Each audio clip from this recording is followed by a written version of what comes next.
안녕하세요. 애솔입니다. 네, 우리 다음 주에는 6월 30일과 7월이 공존을 하게 됩니다. 상반기를 마무리하고 하반기를 맞이하게 되는데요. 상반기 그 대미를 장식하게 될 종목이 바로 GFC 생명과학입니다. 회사는 스킨 마이크로바이옴과 엑소좀 기술을 기반으로 화장품 소재를 개발하고 있었고요. 특히나 리쥬란에 이은 4세대 스킨 부스터 개발에 대한 기대가 좀 실리는 상황이었습니다. 코넥스에서 코스닥으로 이전하는 종목이고요. 공모가는 상단인 15,300원으로 확정이 됐고 대신증권에서 배정을 받았습니다. 자, 최종 배정 내역부터 살펴보시면 우리사주 조합에 배정된 물량은 없었고요. 기관 투자자 미납 없이 다 소화가 됐습니다. 최종적으로 확약은 33.82%가 잡혔는데요. 수요 예측대의 13.88%에 비해 많이 증가하지는 못했습니다. 자, 근데 수요 예측대에 비슷했던 키스트론이나 나우로보틱스하고 비교를 해서 보아도 최종적으로 각각 28.61%, 34.08%를 기록해 줬었기 때문에 GFC 생명과학도 이 정도면 무난한 것으로 보이네요. 자, 적용해서 최종 유통가능 물량을 계산을 해보면 196만 1247주가 되고요. 상장하는 주식 총수의 37.53%에 해당하는 수준입니다. 공모가 기준 금액으로는 약 300억 원 규모, 딱 300억 원 규모, 가볍다라는 장점이 있는 거죠. 자, 다만 기존 주주의 비중이 높다는 건 당연히 리스크입니다. 상장일에 매각 가능한 주체 중에서 기존 주주가 차지하는 비중이 70.16% 압도적으로 높고요. 그 다음에 국내 기관은 19.30%, 일반 청약자는 9.99%, 외국 기관 0.55% 정도밖에 안 돼요. 이게 확약으로 또 묶이다 보니까 기존 주주의 비중만 더 삐죽하게 높아진 모습입니다. 자, 그럼 상장일에 유통 물량을 들고 있는 기존 주주는 누구냐? 보시면 벤처금융, 전문 투자자, 법인, 개인 등등 구성이 다양하긴 한데요. 아무래도 코넥스 이전이다 보니까 코넥스에서 거래한 개인들의 비중이 높을 수밖에 없습니다.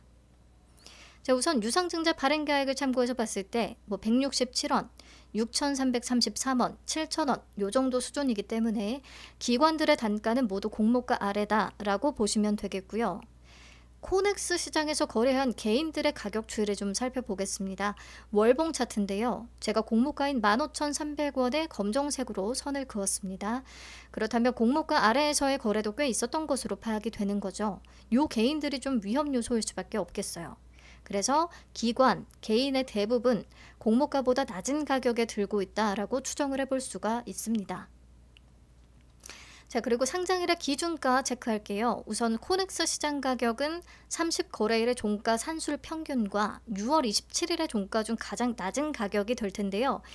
27일의 종가는 아직 확인되지 않았지만 제가 계산을 해봤을 때 이러나 저러나 공모가와 괴리가 이미 30% 훨씬 넘게 벌어지기 때문에 코넥스 기준가 예외 3번에 해당을 하게 돼서 기준가는 그냥 공모가가 될 겁니다. 자, 그럼 다시 조건 정리할게요. 확약은 33.82%, 유통물량은 37.53%, 기존 주주의 비중 70.16%나 되고요.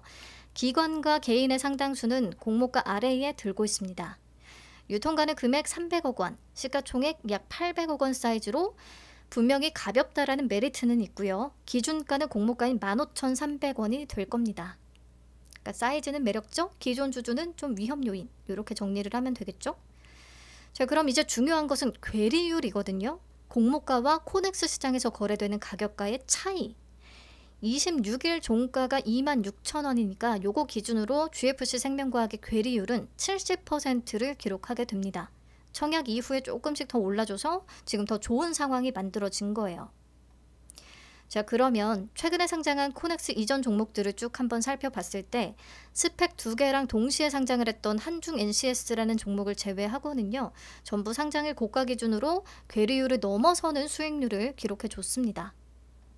그런 측면에서 GFC 생명과학도 금요일에 가격 유지만 잘 된다고 하면 상장일에 80% 또는 그 이상 기대를 해볼 수 있지 않을까 싶습니다.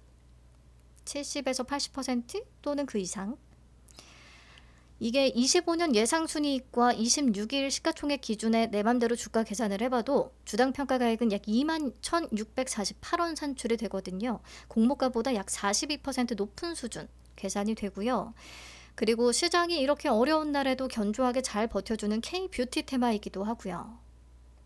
그래서 정리를 하자면 기존 주주가 당연히 변수이자 단점일 수밖에 없는 코넥스 이전인데, 또 소화하고 충분히 올리고자 맘먹으면 올릴 수 있는 사이즈라는 건 다행입니다. 뷰티 섹터고 가볍고 꽤 높은 괴리율을 보여주고 있다는 거, 요게 장점이 되겠고요. 최근에 코넥스 단독 상장들은 상장일의 괴리율 넘어서는 흐름을 보여줬어서 저도 기대 수익률을 80에서 100%까지도 잡고 있긴 합니다. 근데 코넥스 이전이라서 기대치를 높이기보다는 좀 적당한 수준에서 끊고 보는 게 좋을 것 같아요. 우리 GFCC는 비례 손익분기가 무려 48.55%가 됐었어요. 공모 물량이 너무 적다 보니까 경쟁률도 너무 높은 데다가 얘도 환불이 4일이 걸려서 수익 남기기가 좀 빡셉니다. 그래서 더더욱이 더블 정도까지는 가졌으면 좋겠네요. 그래도 코넥스에서 좋은 가격대를 잘 유지되고 있어서 기대는 한번 해보려고요. 자, 오늘 영상 마치기 전에 한 가지 좋은 상품이 나와서 안내 드리려고 해요.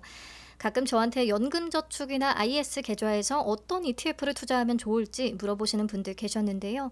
아무래도 장기 투자다 보니까 국내보다는 미국 쪽으로 담아보자. 근데 ISA 내에서는 미국 주식 직접 투자는 안 되니까 국내에 상장된 미국 주식 ETF를 골라 담아보자 라고만 간단하게 얘기를 했던 것 같아요. 이 미국 주식 ETF를 고민 중이라면 포트폴리오에 담아볼 만한 매력적인 상품이 새로 나와서 소개를 해드리려고 합니다. 자, 투자 포인트만 간단히 짚고 끝낼게요. 하나자산운용에서 출시한 상품이라서 이름에 원큐가 붙었어요. 하나원큐.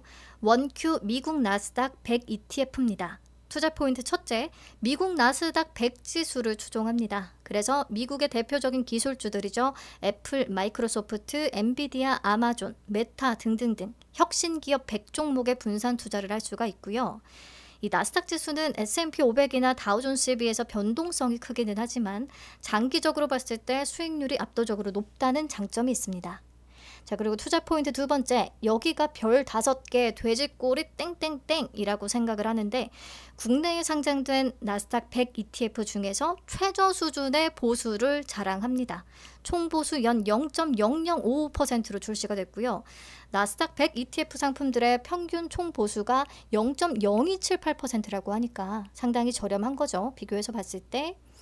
다른 운용사들에 비해서 좀 늦게 출시한 만큼 최저 보수라는 명확한 장점을 가지고 나왔네요. 보통 우리가 10년, 20년 장기 투자를 하게 되면 이 작은 보수 차이가 복리 효과가 일어나면서 결국에는 엄청 큰 차이가 만들어지거든요. 그래서 저렴한 보수를 찾는 게 굉장히 중요합니다. 그리고 마지막 세 번째, 차별화된 배당 주기입니다. 대부분의 주식형 ETF들은 분배금 지급이 1월, 4월, 7월, 10월에 이루어지는데요. 원큐 상품은 3, 6, 9, 12월에 월중 배당을 실시할 예정입니다. 그래서 원큐 미국 나스닥 100 ETF를 편입하게 되면 매달 분배금을 받게 되는 배당 달력을 완성할 수가 있다라는 거. 그래서 여러분들 포트폴리오에 자산에 좀 큰 성장을 위해서 미국의 기술주 투자에도 관심을 갖고 있다면 원큐 미국 나스닥 100 ETF 편입해 보는 것도 괜찮을 것 같아요. 네, 오늘도 긴 영상 들어주셔서 감사합니다. 30일 아침에 GFC 생명과학 상장 라이브 노력해서 최대한 만나볼 수 있도록 할게요. 주말 잘 보내시고요. 건강한 모습으로 다시 뵙겠습니다. 감사합니다.